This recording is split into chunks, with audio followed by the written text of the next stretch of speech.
Are you a fan of horror movies? Necronomicon Ex Mortis, the Book of the Dead. What about cult classics? Your move, creep. If you are, you'll love Shocking Things. Please search for us on all the major podcasting platforms. To see our social media and a direct link to our podcast, please go to anchor.fm/shockingthings.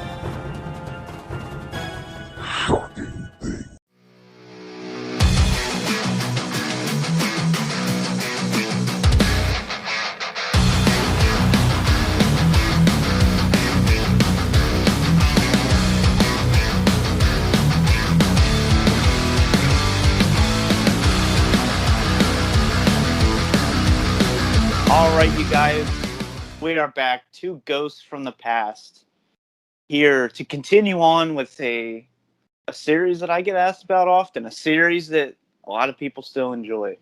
The 2002 pay-per-view reviews. How you doing, man. pal? You know what? I thank you for doing that intro because it's been quite some time. I mean, I know you guys just recently just saw me do an interview with Jay Bougie, which you guys can watch that with the the link in the description down below. So, yeah, we are officially back, continuing on with these 2002 reviews, picking up right where we left off.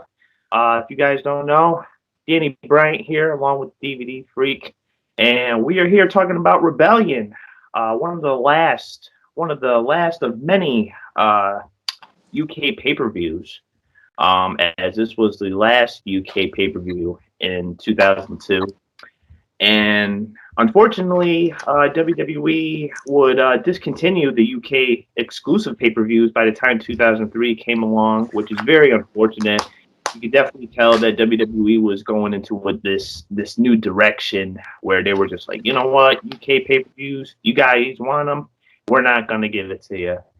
Even though they weren't really the best pay-per-views, they were kind of like one of those big house shows that were just, recorded live just to say, hey, for your entertainment, we're just going to put this on a pay-per-view. And honestly, this one, it definitely wasn't one of my favorites, but the only reason I would say that this was enjoyable was this was the first SmackDown-only pay-per-view. Yep. Until going on, and then they would do it for like the next 7 months or so. And SmackDown around this time had a very hot streak. They were definitely better than Raw. Their rosters were stacked, technically, high flyers, especially when it came to their divas. I mean, they weren't really considered divas matches back in those days, but more like cat fights, as Taz would say. But around this time, you would have to be a fan around this time to understand the enjoyment of the SmackDown roster, especially with three guys on this roster in particular, with Kurt Angle, Chris Benoit, Eddie Guerrero, just some of your cult classics. Yeah, 2002 to me is one of the golden periods. 2002, 2003, even 2004, SmackDown was the A show. I don't give a shit. I don't want to hear what anyone says. It's fine if you want to say Raw was better. Different years around that, that's fine. But this was the period where SmackDown was hot. It was on top. You had the SmackDown 6. You had Paul Heyman on the team. You had Stephanie McMahon as the GM. You had a lot going for it. And this was kind of Stephanie's kind of first big test to see if she could be like a real kind of on her own on-screen performer. Yeah, and I believe it was just around this time that Vince had introduced Stephanie as the new SmackDown GM. So, throughout her tenure as SmackDown GM, she definitely did not disappoint. And it's just like I said, it's just one of those things that you just had to be there for to experience, to just get that, that type of action and, type of, so much words I could describe about 2002 and the SmackDown brand at that time, just a very baffling thing. so much words that you can use to describe. But anyway, 2002 Rebellion. This took place October 26th of 2002.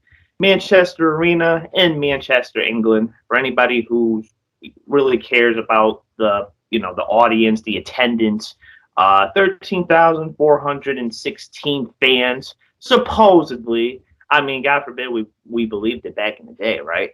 But, it's kind of one of those things now where we kind of just pick right back up and we're just like, not necessarily accurate, but it looks like it. They played it off very well. Right off the bat, before we even get into segments or anything, it just felt like a house show. Right off the bat. The stage literally looked like they went to a Walmart and was like, all right, we need to just find a bunch of shit and ram it together and make it look like it's from the UK. That's what this is.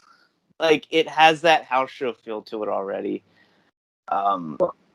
Well, I tell you what. I mean, presentation-wise, you probably would have never thought that. But, I mean, I guess you would say it was somewhat better than their global warming pay-per-view. Yeah, that was barely... I wouldn't even consider that a pay-per-view. That was more of a special event. Right.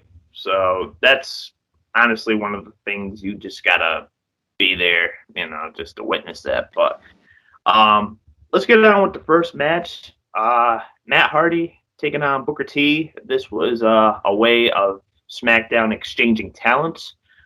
Big Show, I believe he did one thing for Raw, and Booker T did one thing for SmackDown.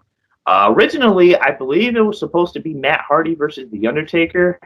There was kind of a beef going on right there. But kayfabe, Undertaker was out. Obviously, he was doing his thing between Brock Lesnar and Paul Heyman.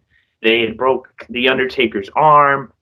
And Stephanie McMahon had announced in the beginning of the show that Undertaker couldn't make it. But I believe, in reality, Undertaker was expecting his child. Yeah, it was Sarah. Yeah, Sarah. Before she got covered up on his neck.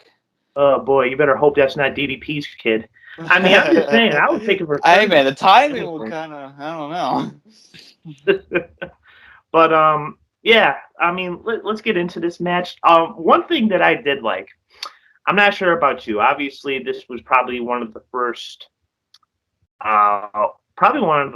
main pay-per-views as Matt Hardy as a singles competitor. This was obviously the time that WWE was like, hey, let's finally give him a chance. Because prior to this, Vengeance 2001, they kind of hinted at a Hardy Boys splitting up. They had that one-on-one match. Lita was the special guest referee. And Matt Hardy was showing, a lot of heel tactics. They were expecting Matt Hardy to portray his brother. But then by the time early 2002 came along, Royal Rumble came along, they just, scraped it, acting like, nothing ever happened in typical old Vince McMahon fashion. Until the summer of 2002, where basically it was just, Matt Hardy turned on Jeff. Matt Hardy was then traded to the SmackDown brand. And pretty much after that, it was, let's see what Matt Hardy can do. They brought up the whole Matt Hardy, Matt Hardy facts. What is Matt Hardy like? Matt Hardy doesn't like. I would Hardy say likes English muffins, according to Rebellion 2002.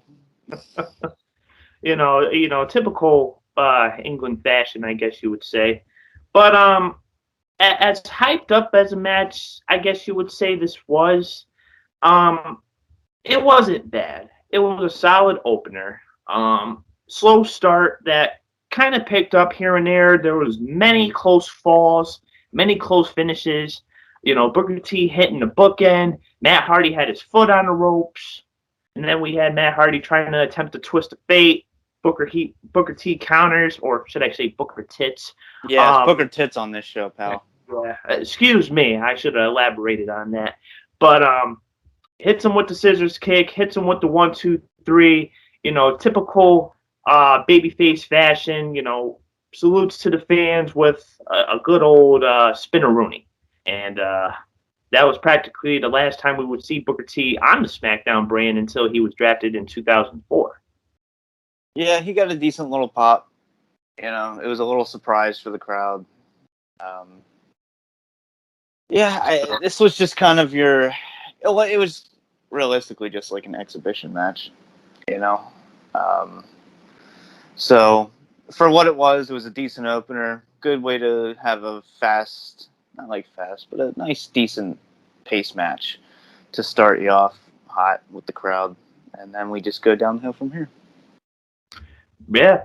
And then basically earlier in the night, it was announced that not only Brock Lesnar, but we would also have Paul Heyman involved in the main event for the WWE Championship, in which, you know, he storms into Stephanie's office basically just saying, like, hey, this isn't fair, you know, yada, yada. I haven't even brought my trunks. I haven't brought my boots. In which you got to really sit there and think, did Paul actually keep a pair of trunks and boots aside just in case that, you know, this shit would ever go down? Yeah, it's the joke, man. But, you know, obviously Stephanie McMahon comes out of nowhere and she just says, hey, listen, life ain't fair. You know, the typical response you would say to some whiny bimbos who just think life is just not fair just because it's not going their way.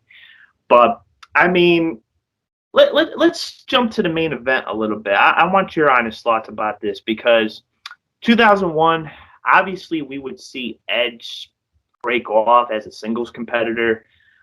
We kind of got a glimpse of what was yet to come of Edge, as one, he would win the 2001 King of the Ring, and basically it would just showcase him just to see what he's mainly capable of.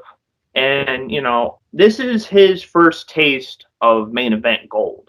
I believe this is the only time I ever seen him around this time go for a world title. Yeah. It's like I remember in, what was it, 2017 TLC, where everything got moved around and all the matches just felt awkward because of circumstances. This was basically, that's how this felt. And Edge, this was kind of, to me, a test in a way. Can you hang in the main event? You know, let's see how you work with the top guy right now. So it was a good test for him, and it was definite foreshadowing on who they saw as the future. Right. And, I mean, unfortunately, we wouldn't really see Edge capitalize on any type of gold, world heavyweight gold, I should say, until New Year's Resolution 2006, cashing in on John Cena after the Elimination Chamber match.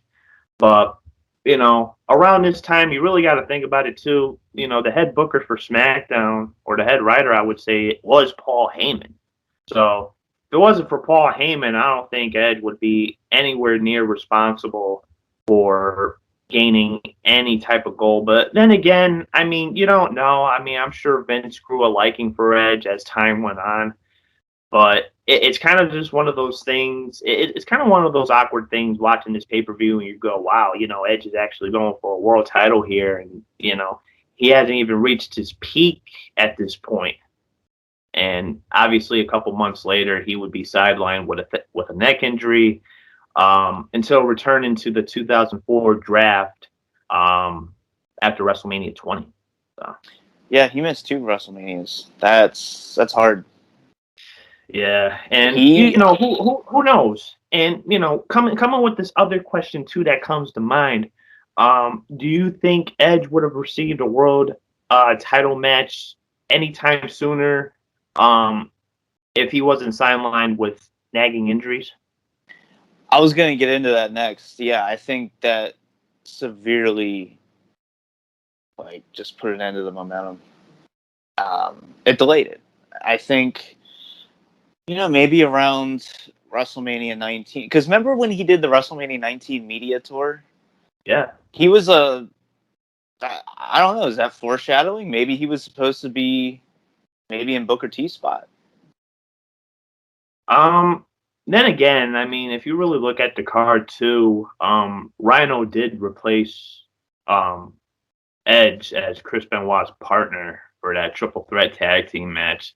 So I know for a while Benoit and Edge kind of had their thing going on. I know it was supposed to be like him and Benoit and Lesnar at the 2002 No Way Out pay-per-view when they were supposed to face the Team Angle. But I mean, who knows? I mean, we can't really go back in time and say, hey, let's make this happen and let's not have him have a neck injury. But I mean, it's nice to see where Edge's career, went down as the years went on, especially today. A guy who just came out of retirement just last year. So, it's great to see him back in the ring. Same thing with Christian. Another guy that you never thought you would see in the ring again. I know I'm going off topic here with this pay-per-view, but, just looking at Christian too, it's like making his appearance at the 2021 Royal Rumble match, and then all of a sudden now he's world champion for Impact Wrestling and fighting for AEW. Yeah, he literally just had a main event with Kenny Omega as the Impact champion. Only 6 months, well, 8-9 months now after being in the Rumble. Like, that's incredible. And I remember he made his debut at the March pay-per-view, right? Revolution. Yeah, That's when he was that big secret signing. That was only months after, like, the Rumble. So that's kind of badass. He had that really cool moment with Edge at the Rumble. Like, they just hugged because they're like, holy shit, we're both out of retirement, working in the Rumble together. So, yeah, I think Christian's had a phenomenal year. Edge, I'm not a big fan of him since his return. He had a good match with Seth Rollins. Decent WrestleMania main event match. That's about it. right. And, who knows what lies next for both men. I mean, Christian's still world champion.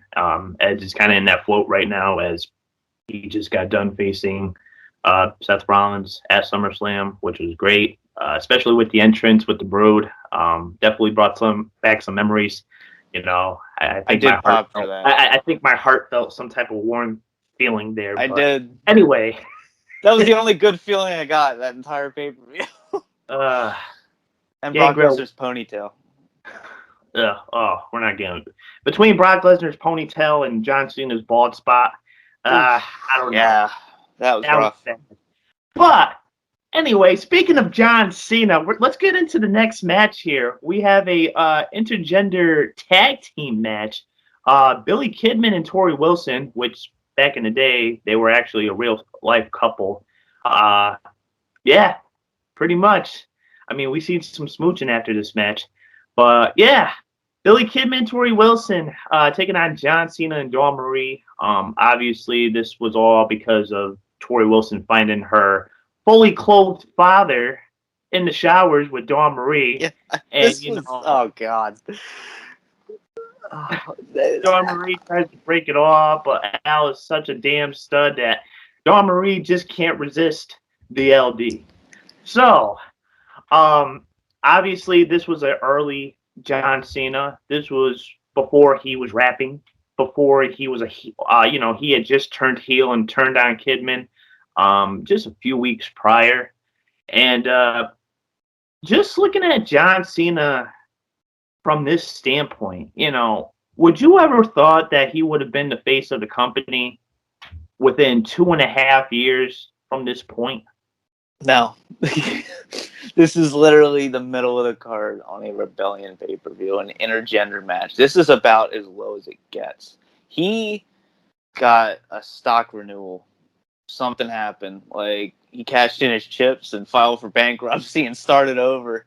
And he even admitted that. He said, like, in the very good Ruthless Aggression documentaries, when's Volume 2 coming, guys? That's been a while. But, yeah, he even said, like, him randomly rapping on a bus and Steph overheard him, and that literally is what saved him from being cut. Yeah, which is so crazy because, as you said, the Ruthless Aggression documentary, if you guys haven't checked it, check it out right now. They have it on DVD. You can check it on the Cock Network. But yeah, Cena was kind of hanging for the fences here, as he basically didn't know where his career was going at this point, as he basically just had no gimmick. He was basically like your generic, big stud muffin that Vince loved and adored. He loves his big guys, but obviously if you have no gimmick, you're not really going to make it too far. Imagine living in a world where he didn't get the rapper gimmick and he was cut, and there was no John Cena. What would the wrestling business look like?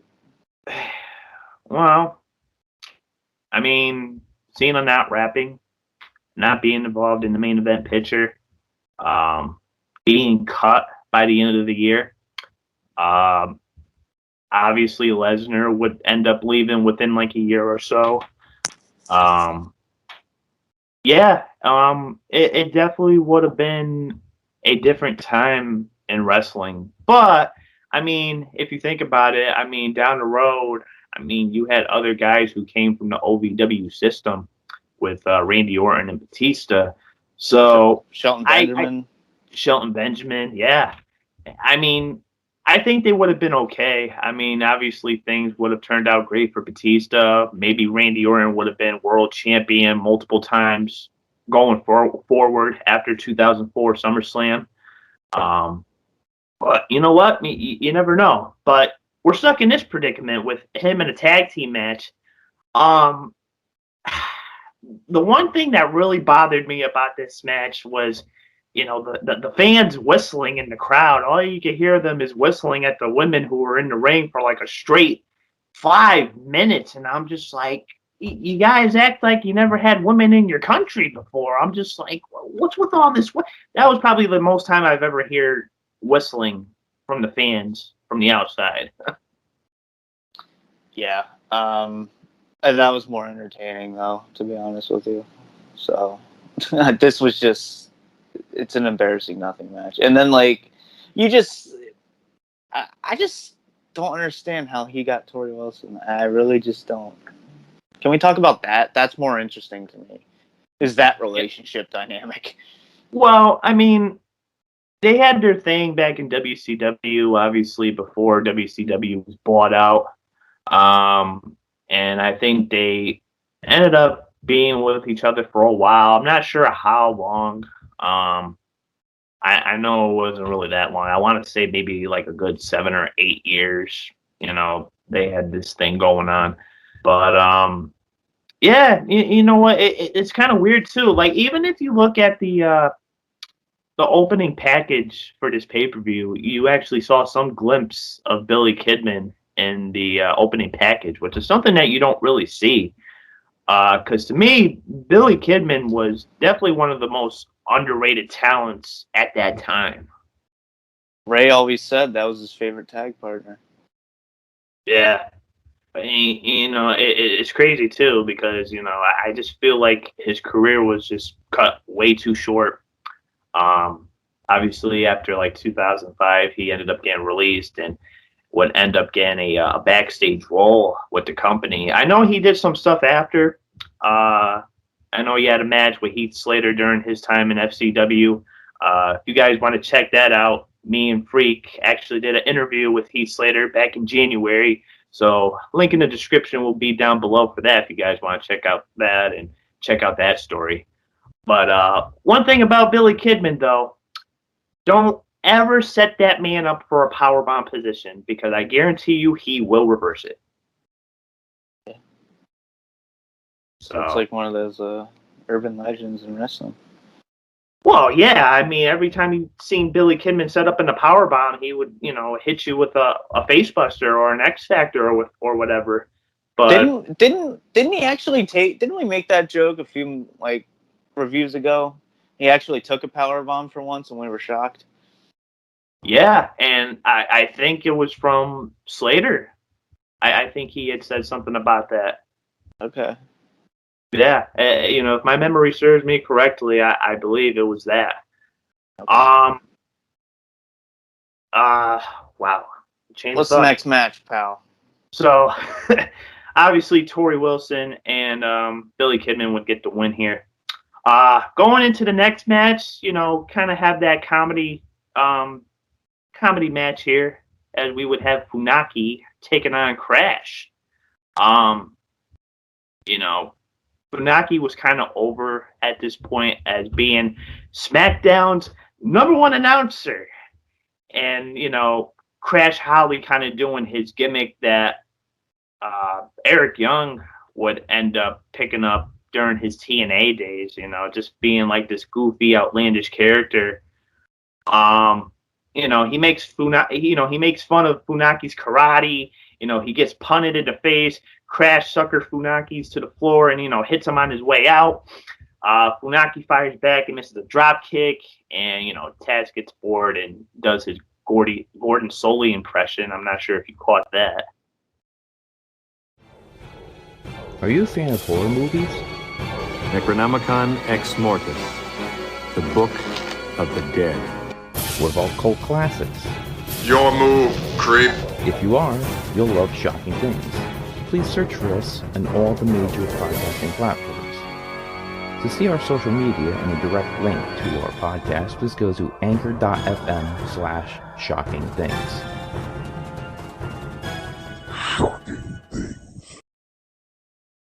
Yeah, so basically after the tag team match, we would get a little promo from Edge, basically promising to make the most out of his first title shot. Something that we did mention here earlier in the show. Like I said, it's just very hard to believe and, very hard to see Edge in this title picture so early into his WWE career. This was obviously before the rated R gimmick would come in full effect. But, I mean, Edge would definitely get a lot of promises, within the next 4 years after that. So we would definitely see him in the main event picture very, very, very, very often. Yeah. So going into our next match here, kind of have a comedy-based match here with Crash Holly taking on Funaki. Funaki had quite a following as being SmackDown's #1 announcer. Crash was basically just doing the same gimmick Eric Young does in TNA, during Eric Young's TNA days. That's, just being this awkward individual. Obviously he makes fun of Funaki during this match with his karate and gets punted in the face. Crash sucker punches Funaki to the floor and, hits him on his way out. Funaki fires back, misses the drop kick. And then during the duration of the match, you hear Taz with his Gordon Soley impression. So what were your thoughts on those Gordon Soley impressions? No comment. You know what you should have channeled Kung Funaki for this match. Do you remember Kung Funaki? Oh yeah, that was God. later on, but oh god. So I don't know. Funaki's still around to this day. I don't know if you know that. He's still doing announcing on their Japanese announce team. I think he's doing.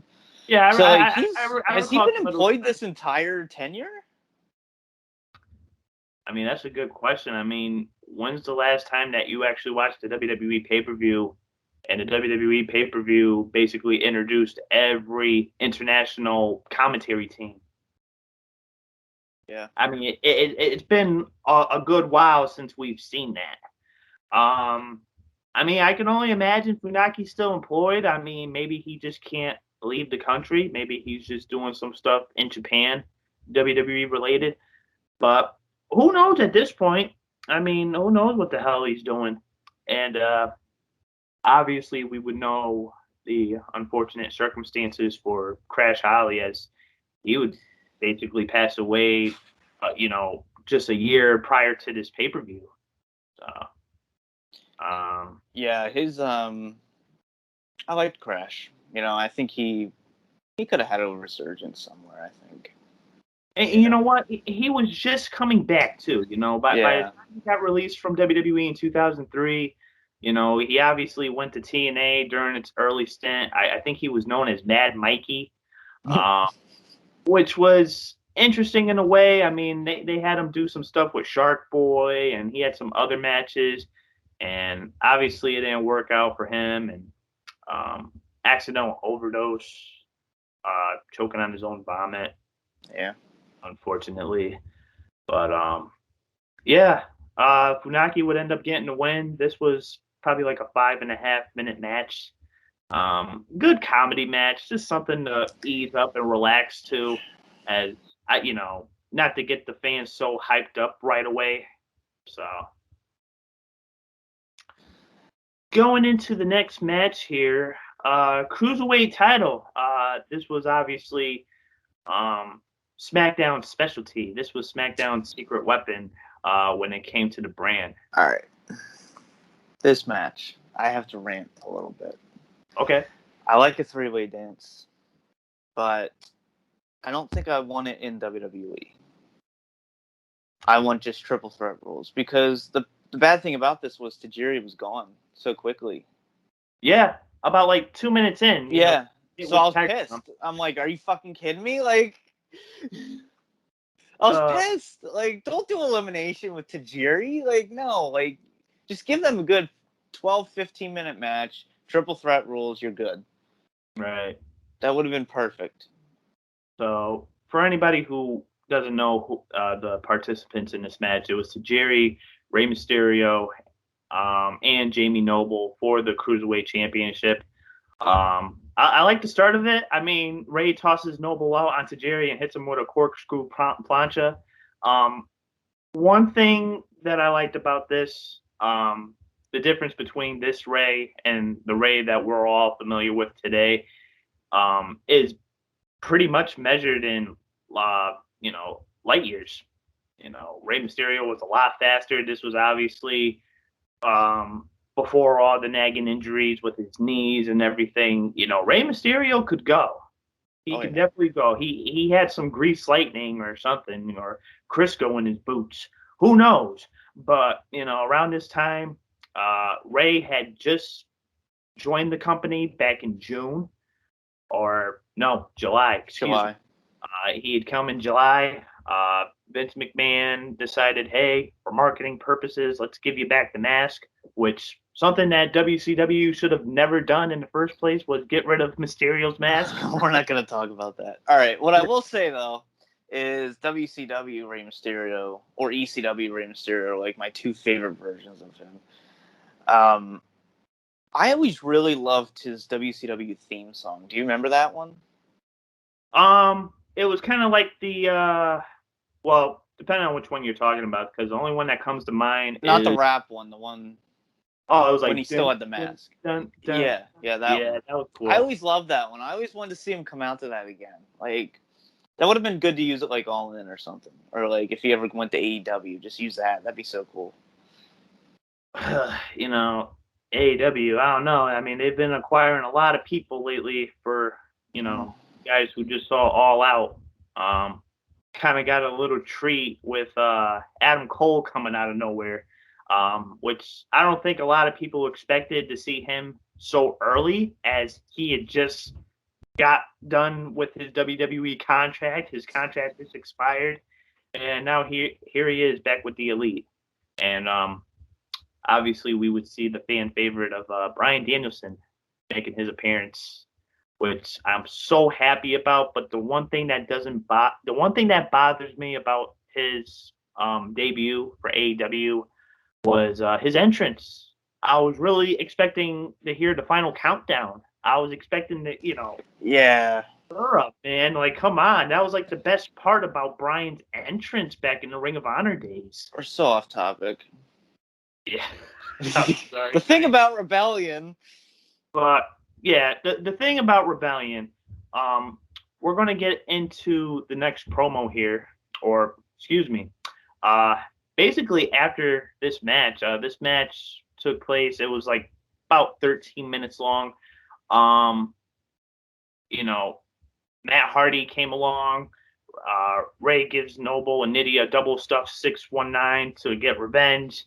And obviously this would set up Matt Hardy's course and, being a cruiserweight competitor, which was kind of funny. I mean, it was still cool. Don't get me wrong. I mean, I love Matt Hardy. during this course of time with the V1 gimmick. But man, the cruiserweight division was just so hot back at that time. Definitely brought back the old WCW days, especially with some of the guys that they would acquire down the road. WWE would actually pick up the Ultimo Dragon further down the line, which obviously didn't really work too well. Psychosis they picked up. Psychosis, Super Crazy. Super Crazy, Kid Cash. Yeah. Oh, man. Paul London, Kendrick. They just wasted, half the guys we just named. People just forgot. They had them coming around lawnmowers, for fuck's sake. Do you remember that? Yeah. My God. This is why. This is why there's no hope. So, this was something that I was kind of looking forward to talking to you about because I know you have a very dark sense of humor.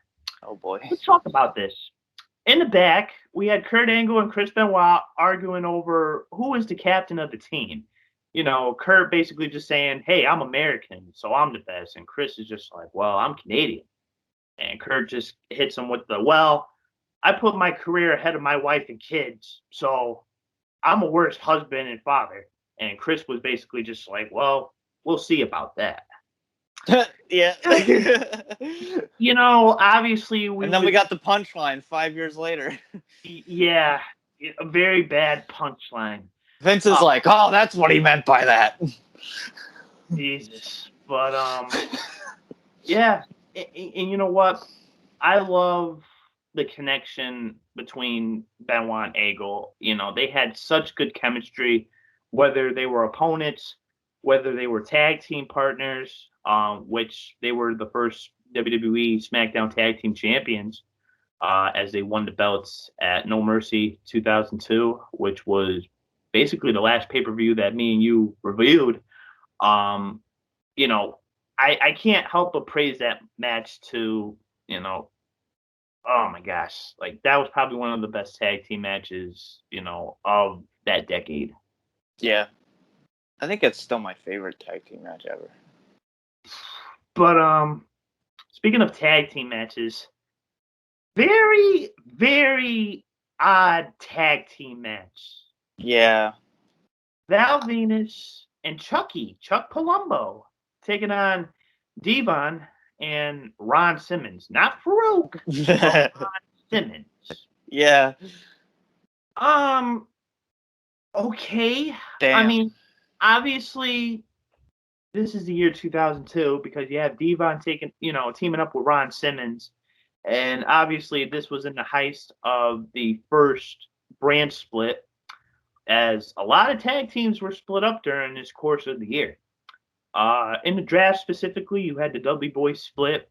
Bubba Ray ended up going to Raw. Devon ended up going to SmackDown, in which basically Devon became this evil preacher that Vince basically pitched out to him on an episode of SmackDown.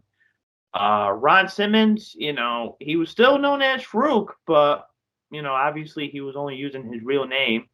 As him and Bradshaw were split as well during the draft. Bradshaw would ended up being a member of the Hardcore division, winning the Hardcore Championship on numerous occasions, at one point calling it the Texas Hardcore Championship. Obviously, that wouldn't last long. The Dudley Boys would end up reforming at the next pay-per-view, which will be the next pay-per-view we review after this, Survivor Series.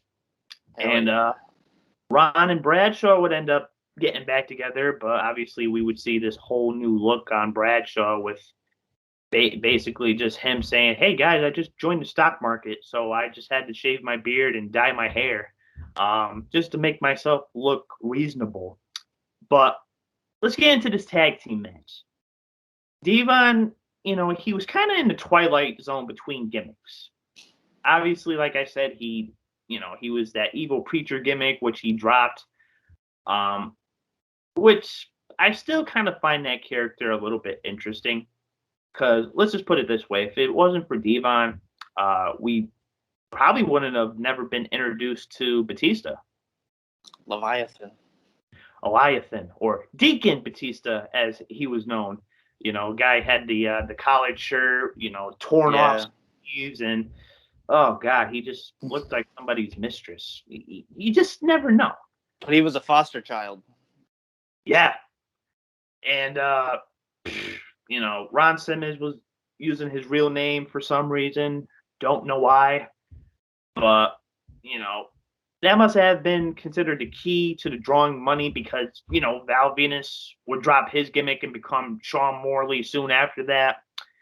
And sadly, Billy and Chuck broke up because Billy was on injury reserve. That's another tag team. That tag team had, I wouldn't necessarily say controversy. I mean, they had that whole wedding scandal thing, and Eric Bischoff would, I don't know about anybody else, but I don't think we'd ever thought it would have been Eric Bischoff inside all that rubber. That whole segment was gold. I don't care what anyone says. That whole segment was amazing. And I loved them as they were a great team. I loved them as a team. I liked them individually. I was never a Road Dogg fan, so I preferred this over New Age Outlaws. Sorry. But and you know what? I mean, I feel bad for Chuck because he kind of got lost in the mix because obviously this was his post-gay after that. I mean, I don't mean to put it that way, but I mean, obviously that's what it was. Experimentation period. But during this match, you had Simmons, hands out some spine busters early on. Chucky came back with some jabs to the face, that were basically just like on a roll, obviously a true Guido fashion, which that's probably why they hooked him up with the FBI. Simmons clocks Chuck from the floor, allowing Devon to roll him up with a handful of tights. This match was about 4 minutes. Barely seemed to get started before it finished. So, I mean, not that I'm complaining, but I mean, I'm good. That could have went on a little bit longer, but then again, you practically just had 4 guys who were lost in the shuffle. Yeah, this was like, I don't know what this was. This was catering, like. And, Chuck Palumbo, he would have his fair share with the main roster as, he ended up being let go in 2004. But then coming back in 2006, 2007 with a lot of people tend to call him the wannabe Undertaker when he came back in 2007 with the biker gimmick and everything. But in reality, that was Chuck. He was a handyman. He loved working on bikes. The guy has built houses. He has his own YouTube channel now. I can't recall the name of that YouTube channel, but like obviously he does like his own handcraft work and everything. And kind of crazy to see like later on Chuck would have Michelle McCool as his manager for a brief time. Yeah. Like, oh, she really loves bikers, huh? I mean, obviously. I mean, look at what the guy he's with now. I mean, but overall, the match wasn't bad, but obviously it ended before it finished. It's a house show match. The next match, the Kiss My Ass match.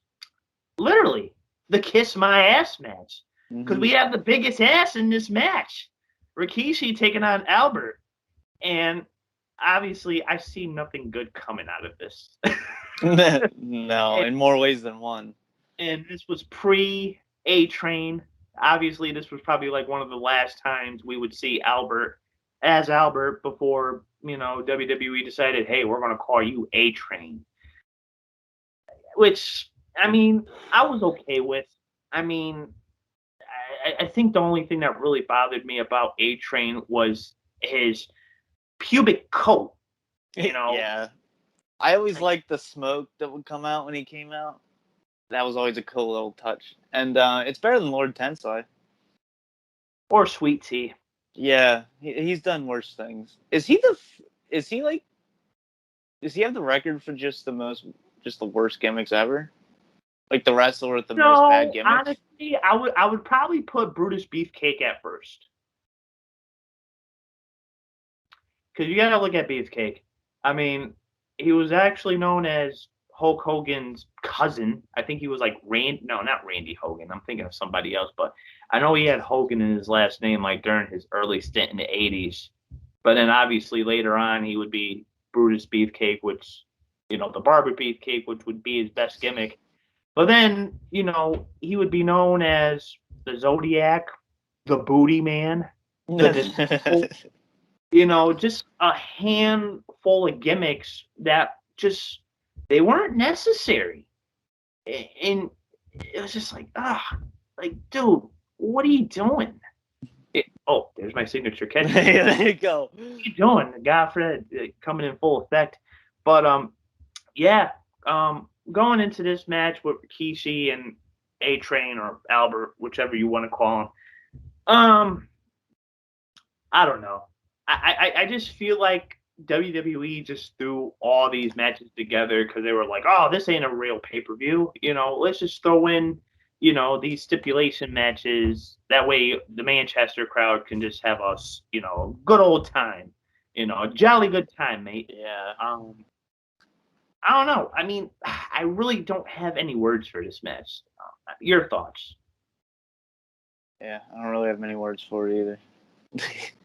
It's obviously we would see Rikishi. I don't like stuff like this. Kiss my ass matches or kiss my foot matches or hog pen matches. Anything that are just like really just out there. This is the stuff I don't like. This is a lot of the reasons why I don't like the Attitude Era all that much.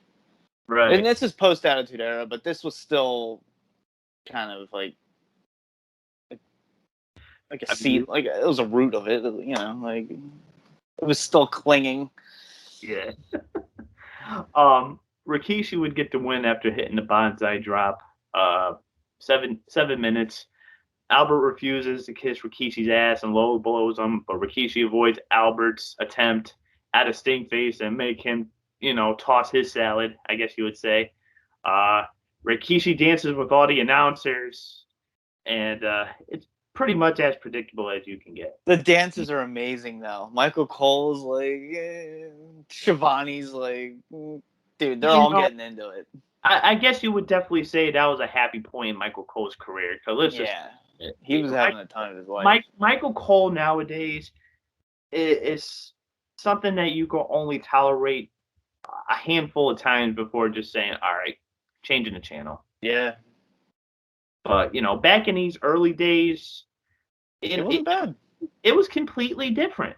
Yeah. I mean, I'm not sure if it has anything to do with age, but I mean, God forbid he was on top. Him and Taz were gold together. I would do anything to see him and Taz as a commentary team one more time if WWE chose to do a proper SmackDown, anniversary show.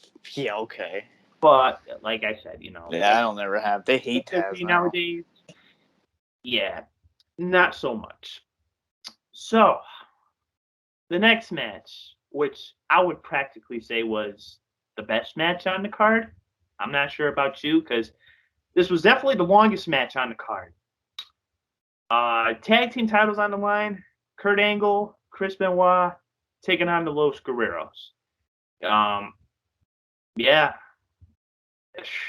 What else can we say about this match? I mean, it definitely wasn't better as the Mysterio and Edge match, but this match definitely holds up. I mean, many close calls, hot tags, Germans to, headbutts. This match is gold, I would say. I mean, this match was 16 minutes long, and it's one of your typically awesome tag team contests from these four. And they just seem to wrestle each other every week in late 2002. I don't know. This one's just one of those ones that kind of gets lost in the shuffle because it's not as good as the others, as the No Mercy one or even the Survivor Series one. So, yeah, like you said, these guys were always wrestling each other. Like Benoit and Angle, they'd keep going until the Rumble, Yeah. And that's my favorite. That's probably my favorite WWE match of all time. WWE wise. That Yeah. or Kurt Angle and Shawn Michaels, WrestleMania 21. Oh god, I mean, like I said, just a handful of matches that you could just select from. But I mean, when it came to these four, or I mean, if you include Edge and Rey Mysterio, obviously those guys were the well, John Cena as well. I mean, you had your SmackDown 6, but obviously these guys, week after week, always put on a clinic, never disappointed. But I mean, for the tag team titles as well, I mean, it was cool. I mean, it was definitely cool. And Angle and Benoit would pick up the victory here. And this wasn't long before until the SmackDown tag titles were changed hands at Survivor Series, in which we would finally see the Los Guerreros win some gold, as they were basically in the early stages of the cheat to win gimmick, I guess you would say. And lowriders came in effect, and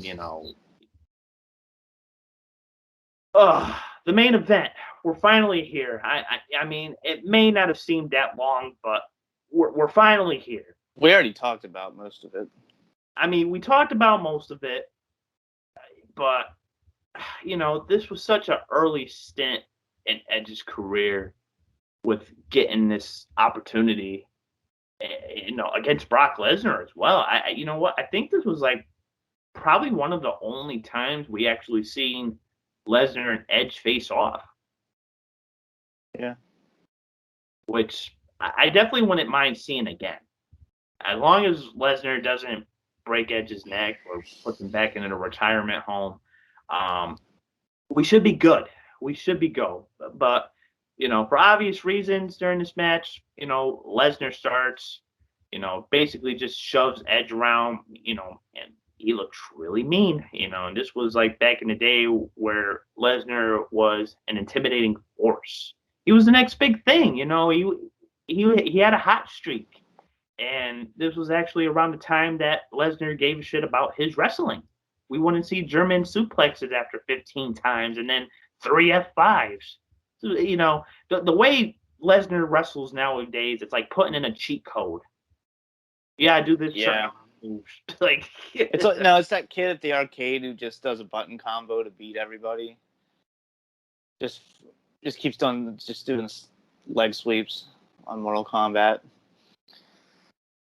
Oh boy, but the referee, I mean, obviously this is one of your typical matches, as the referee would get knocked out.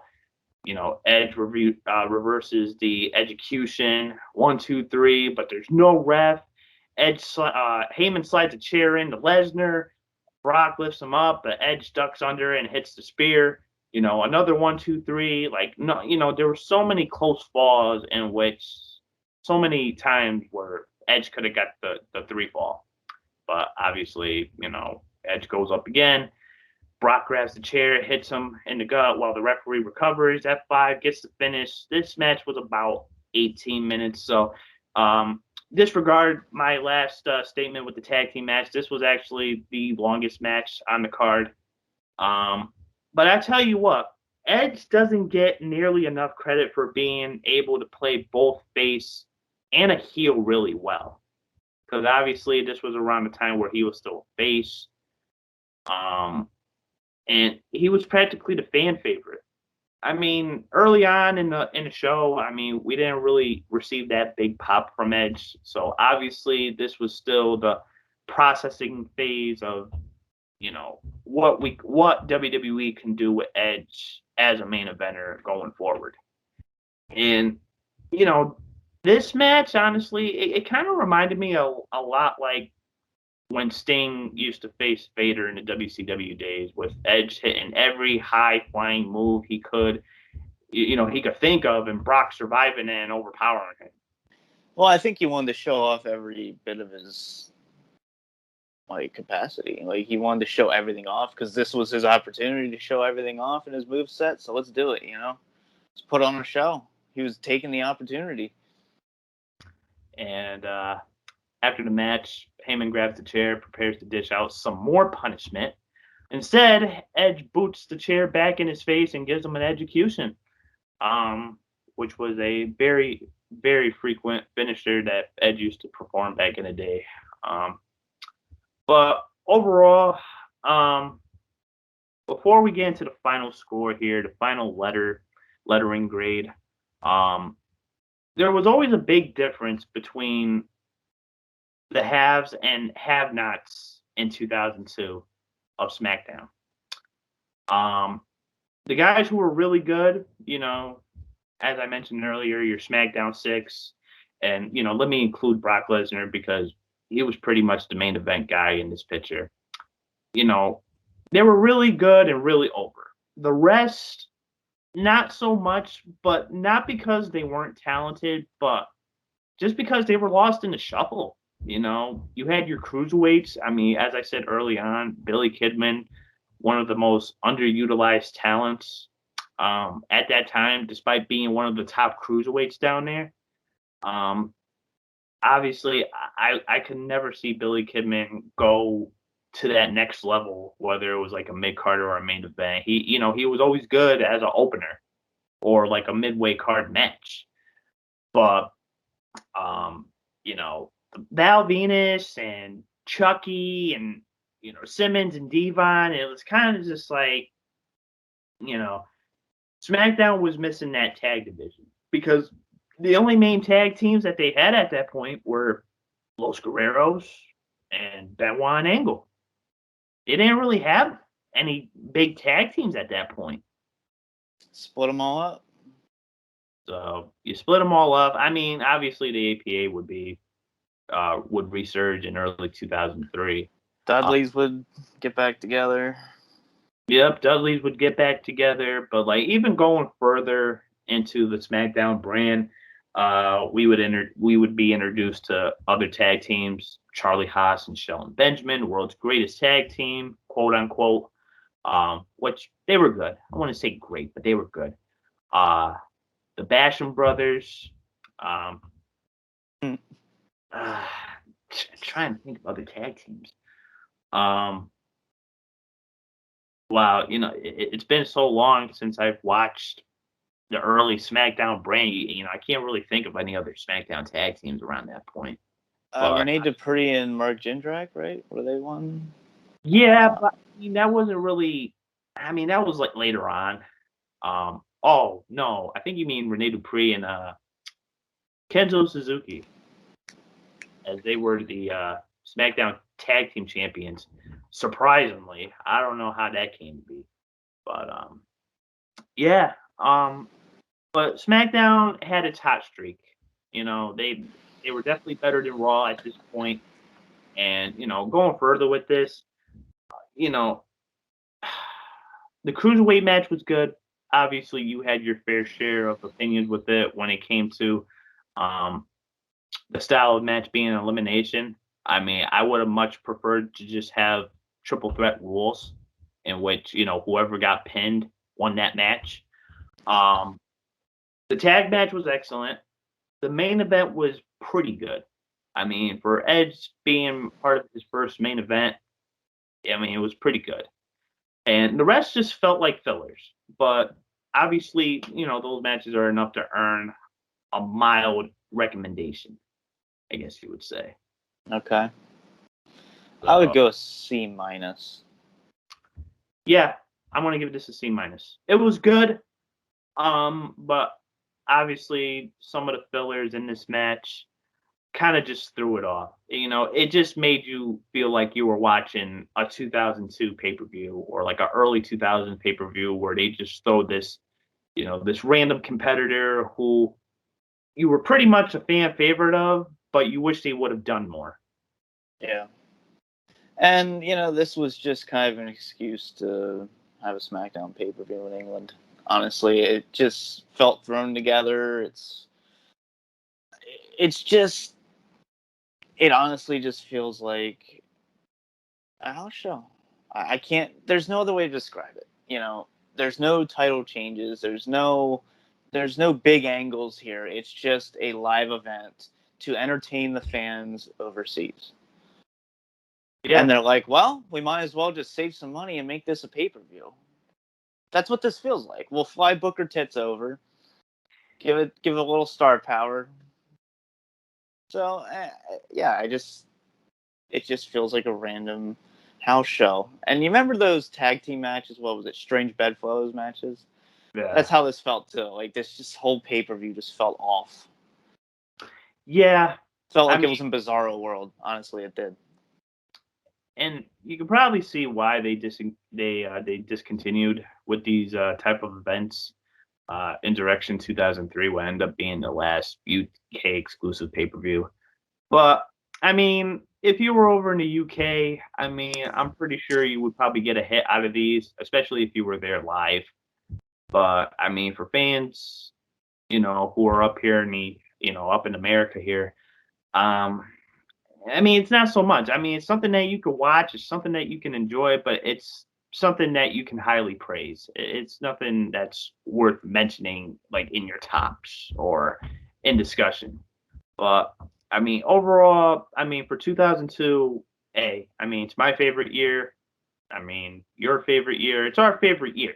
So we're not going to sit there and complain about it. Obviously, there's going to be a few nags here and there. But hey, that's just the world of professional wrestling. It's a love-hate relationship. So, Yep. But I think we're gonna wrap things up here. I want to thank everybody for tuning in. Our next review, Survivor Series 2002. That's going to be a good one. Definitely better than this one. So we are officially back with the 2002 pay-per-view reviews until we roll into the new year.